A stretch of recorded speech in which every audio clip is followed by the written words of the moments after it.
Welcome to the Tatted Mentor. My name's Grover. I'm the CEO of AI Tutor and Verve Digital, and I'm here to listen to stories from senior executives and senior managers in the workplace that have experienced hardships and difficulties to where they've gotten to today. It's going to be a very exciting podcast, but of course I feel it's very important that the youth understand and hear these stories as well to see how difficult it is, but at the same time, that it's possible. You can get to the positions that these people are in. So if you want to learn more about the Tatted Mentor and the other work that we're doing, please go to thetattedmentor.xyz. It's in the description, so you'll be able to find it there as well. You'll also have links to all of the other podcasts. So for today, our first guest is Robyn Jacobs, and we're going to be talking to her about her journey and the experiences that she's had and how she's gotten to where she is today. She's got a very impressive journey from where she started off. Firstly, it looks like mostly in the healthcare space. Alex Forbes as a healthcare consultant, and then at Discovery for many years. How many years is that? 20 years? 21 years. About 21 years, where she ended off as the head of partner operations at Vitality. Her last position was as the CEO of Sanlam. She has taken a bit of a break, and we're going to be talking about that a little bit in the future now. But the first question I want to ask Robyn, who is Robyn? Who are you? Where did you come from? Just give us some background to who you are. So I'm Robyn.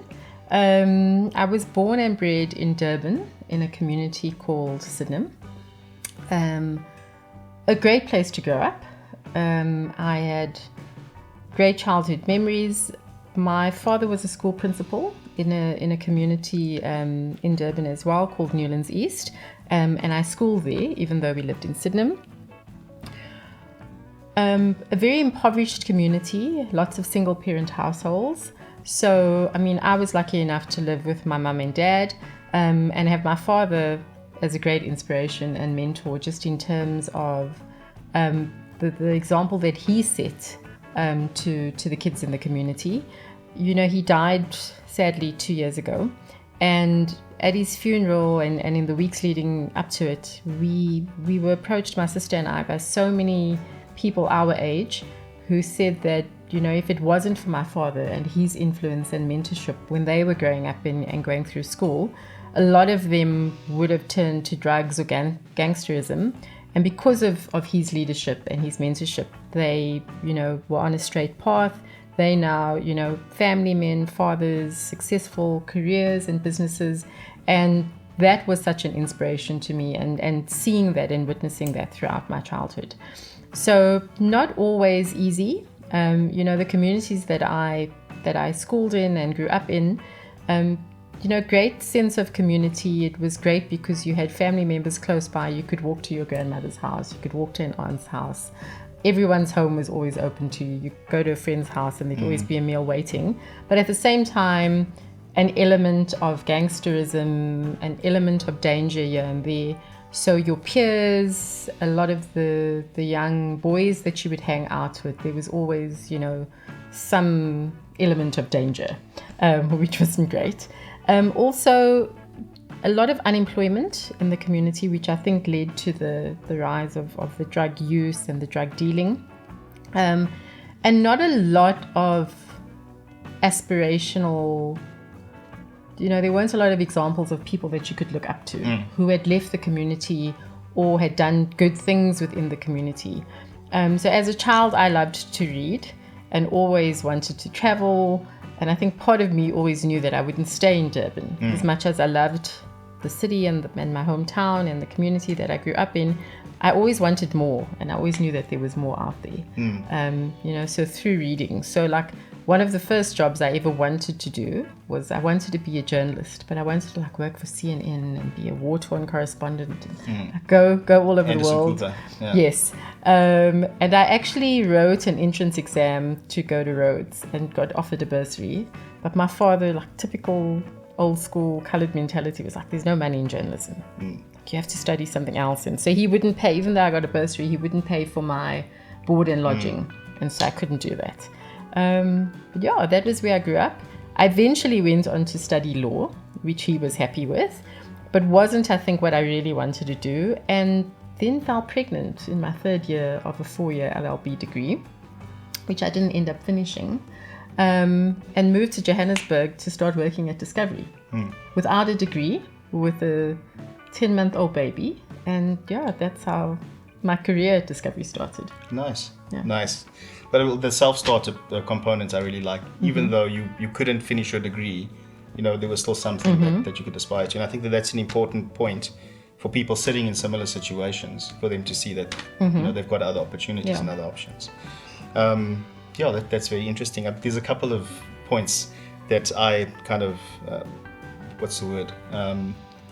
associate with you. Firstly, my grandfather was also a principal, and he was a pastor, and similar community kind of settings that we had in there, and it was also quite close to in Greenwood Park, as well as Discovery. I was there for many years as well, so it's interesting that it's similar kind of journeys. So let's talk a bit more about your journey in the corporate space, right? So the Discovery, Alex I think you were there for a couple of years, not very, very long, but Discovery you were there for very long. So what made you stay there?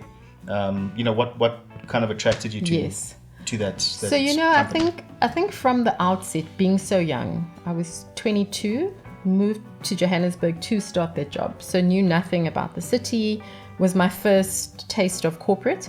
And I think just being so grateful to be given the opportunity. So not having completed my degree, and the fact that they took a chance in me and saw potential.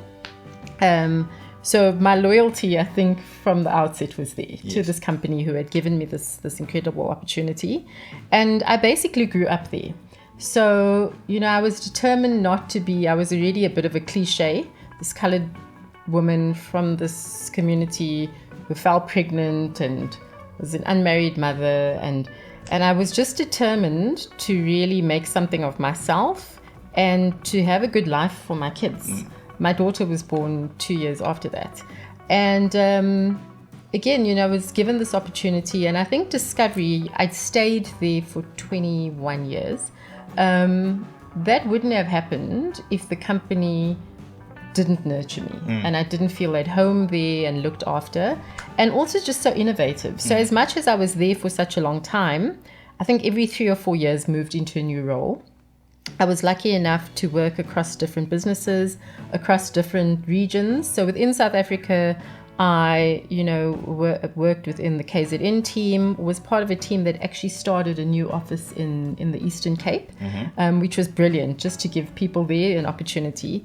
There was a great few years working in that Eastern Cape environment, and then also worked for a number of years for the UK business.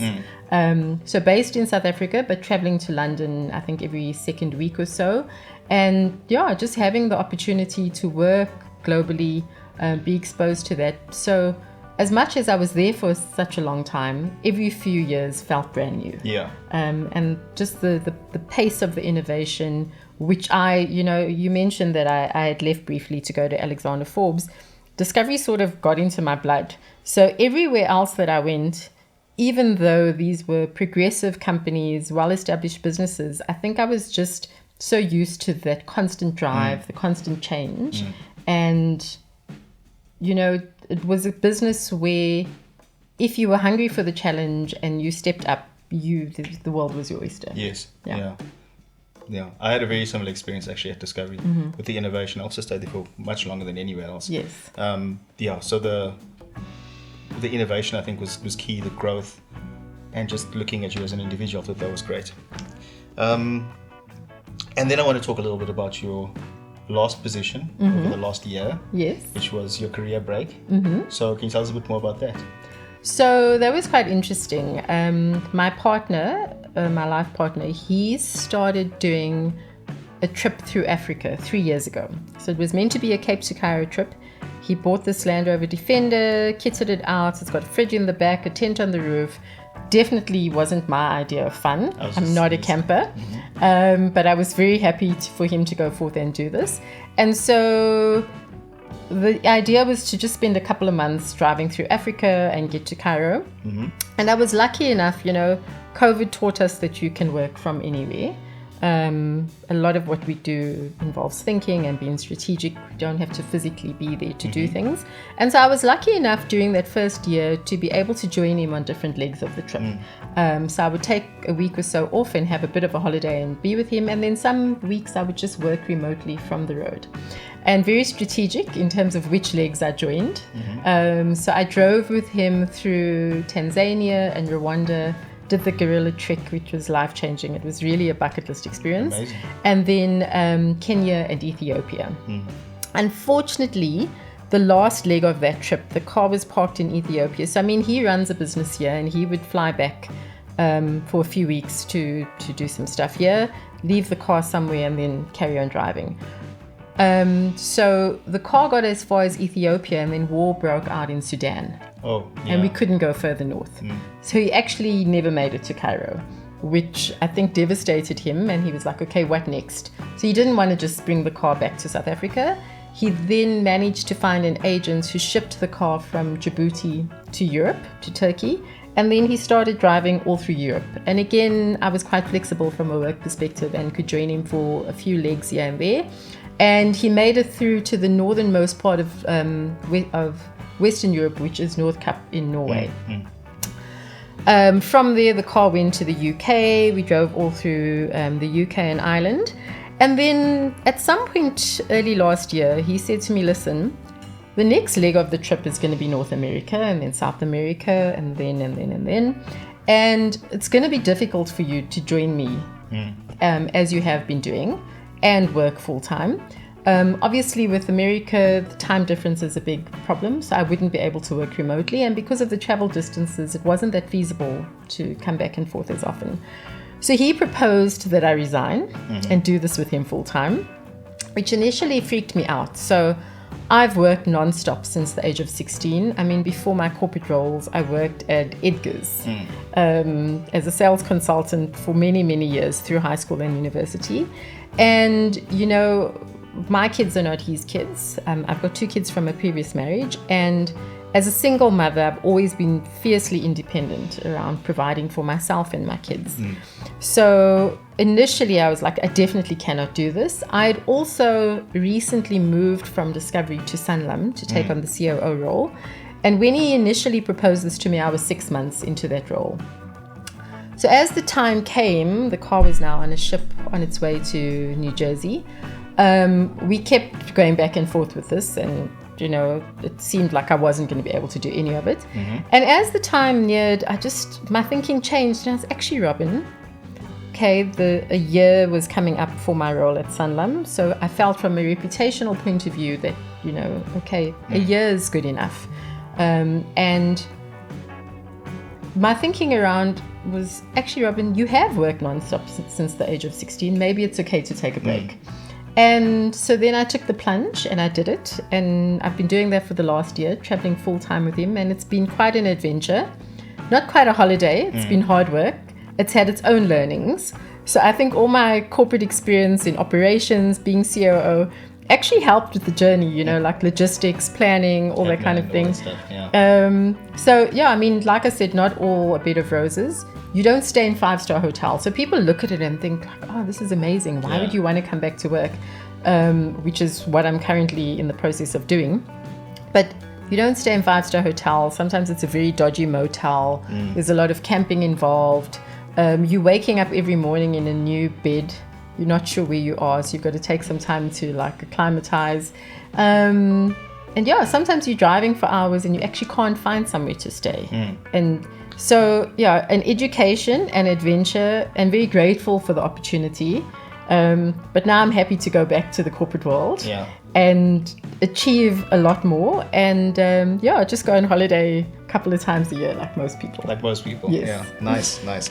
Would you have ever thought that you would have had the opportunity to do this when you were younger? No, not at all. So, you know, growing up, leaving Durban seemed like a big dream. Like, you know, moving to Joburg was such an eye-opener and such a big move. And, you know, like I said, I had always wanted to travel. And as most young people and people who aspire, who don't grow up with much, you always like, one day I want to go to New York, or one day I want to go to Paris. And having done all of that and still love it and don't take any of that for granted, I mean, just doing this trip was, I've been to places I never thought that I would go to. Just driving through Africa, like, being in very rural parts of Kenya and Ethiopia, seeing how people live, driving through all these villages. Europe, driving through Europe is very different to being on a train and just passing from one big city to another. And then America, like we drove really the breadth of the country. I think we went through most of the states, and it was such an interesting time because we drove up in the lead up to the elections. So, being in middle America and being in the heart of Trump land and really sitting like, we'd sitting in a bar in South Dakota with cowboys who actually like own ranches and like hearing, obviously as a Black South African, I have my views on, America, their stance on immigration, etc. But it's so interesting sitting with these people who view themselves as blue-blooded American, who themselves are immigrants because their grandparents came from Europe however many years ago. But, wanting their way of life to stay the same and not wanting anything to change, and seeing how he has all the support and why. But, it was very interesting. And pretty crazy. Yes. But yes, we're living in crazy times, really. Okay, and what advice can you give to the youth? People sitting in the same situation, currently that you, potentially were in. What tips would you give them? So I think something that's always stood me in good stead is you've got to have a very strong sense of self-belief. People will tell you you're not capable of doing things, that you won't have opportunities for certain things, and just knowing that you can. I think I was lucky enough to really have parents who loved me and believed in me and instilled in me that I was capable of anything. And I know not everyone's lucky enough to have that. And sometimes someone just has to dig really deep to find that. But don't let your circumstances define you. Where you come from is not necessarily where you end up. Absolutely. So really just having a strong sense of self-belief, and don't be afraid to fail. Like, put your hand up. I think throughout my career, not having that initial undergrad degree, could have been quite limiting, but just, walk into rooms where you don't necessarily think you belong. Putting your hand up, like there'd be new roles advertised, and I'm like, this sounds so cool and interesting, and I think I can do it. Not really sure, but saying that you can do it anyway, and learning along the way and not being afraid to fail. I've got a saying, it's actually on my LinkedIn profile. I always say, everything is figure outable. So if you get the opportunity, take it, and then you can figure it out. Exactly. And I mean, just that self-worth thing is so important. I'll never forget, actually at Discovery, I was sitting at Discovery and I was a call center team leader or something at that stage. My boss was Rafaela Rattle. I don't know if you know who she is. Yes, you know very well. Yeah, you know her well. So she basically asked me, like, what do you want to do with the rest of your life? I was happy to sit and just be a team leader for the rest of my life, and that was fine. That's where I always thought my limit would be. And that just opened my mind, just to say, shit, I actually do have a bit of intelligence. I can do something. And from there, my whole career just exploded. So sometimes you also need a little bit of help from somebody else, but self-worth is so important. And I mean, on that point, I agree with you 100%. Networks are so important. Absolutely. And I mean, I try to instill this in my kids as well, who thankfully are going through tertiary education now and will have some piece of paper behind their name to try and get them into a door. But there are millions of kids with the same qualification, if not better. And you are unfortunately just a number unless somebody knows your name. Exactly. And, positively or negatively, like nepotism, like you have to leverage off networks. And I mean, a lot of us work so hard so that our kids do have access to people that they wouldn't necessarily have access to. And so the networking, like you say, you had a boss who believed in you. And I think a large part of my career was, gravitating towards people. There was a woman at Discovery, Penny Schlaby, who was one of the first people of color and the first woman on Holdings Exco at Discovery. So she sat in a table with Adrian Gore, the other founders. And I got to a point, I think, around my 12th year at the business where it's like, do I really want to do this? I want to move somewhere else. Medical aid was a bit like depressing at the time. Like I was heading up the exec office and dealing with really high emotional cases, and it was just draining. And I messaged her PA and I said, well, Penny, meet with me. Like, she didn't know me. And I sat with her and I said, listen, I need a female mentor at this business, and who better than you? And she was so happy to do that for me. And we had a few meetings, and she set up meetings. I mean, at that stage, I think I was at a manager level. I wasn't that junior, but I wasn't as well networked as I could have been. And she emailed every CEO of every business at Discovery and said, please meet with Robyn. She's one of our valued employees. She's got a lot to offer to the business. And I would like you to see where you could use her in your business, in a senior role. And it just opened so many doors just by having the courage to send an email and say, can she meet with me? Yeah. And I met with people, some of whom I had worked with, but it just opened lots of opportunities, lots of new relationships, which is fantastic. Yeah. The worst thing they can do is say no. Yes. That's the one thing that I learned in consulting. Firstly, networks are so important. But secondly, ask the question. Yeah. It's not the worst thing they can do. They're Be not going to brave. kill you. They can say no. And in most cases, they don't say no. So yeah, that's a very valuable nugget. So thanks for that. Robyn, thank you so much for joining me on the Tatted Mentor on this podcast.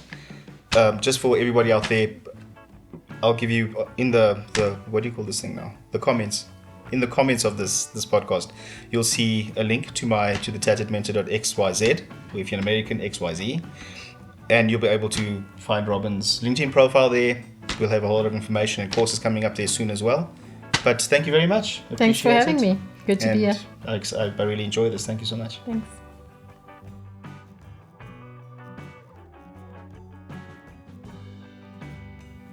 Doo-doo-doom. The end, there'll be music, and done.